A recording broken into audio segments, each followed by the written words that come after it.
வணக்கம். மணிசங்கர் ஐயர், முன்னாள் மயிலாடுதுறை காங்கிரஸ் எம்பி, முன்னாள் மத்திய அமைச்சர், காங்கிரஸின் அறிவுஜீவி முகங்களில் ஒருத்தர். அந்த காலத்தில் பத்திரிகைலாம் அருமையான கட்டுரைகள் எழுதுவார். ரொம்ப நுட்பமான விஷயங்களை தெளிவாக எழுதக்கூடியவர்.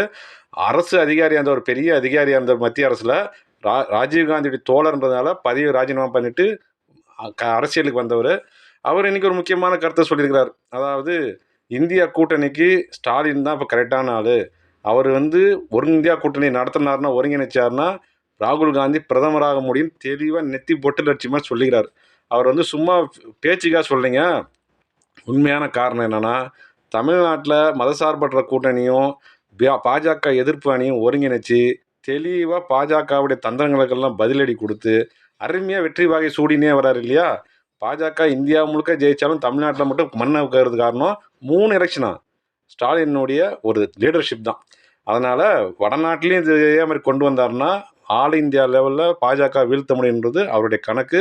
அதனால தான் இதை சொல்லியிருக்கிறாரு. இப்போ காங்கிரஸுக்குள்ளே ராகுல் காந்தி சுற்றி இருக்கிறதுலாம் இந்த மாதிரி அறிவுஜீவிங்க யாரும் இல்லை. சிதம்பரமோ மணிசங்கர் ஐயர்லாம் வெளியே இருக்காங்க. இந்த வேணுகோபால் மாதிரி ஆட்கள் தான் ரைட் ஹேண்டாம். அவங்க தான் தென்னிந்தியா முழுக்க கவனிச்சிக்கிறாங்களாம்.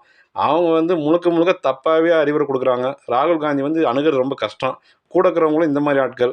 அதனால தான் காங்கிரஸை தவறாக வழிநடத்துகிறாங்க. இப்போ காங்கிரஸ்குள்ளே பார்த்தீங்கன்னா ஆர்எஸ்எஸ் குருமூர்த்தி காங்கிரஸ்னு ஒன்று வந்துருச்சு.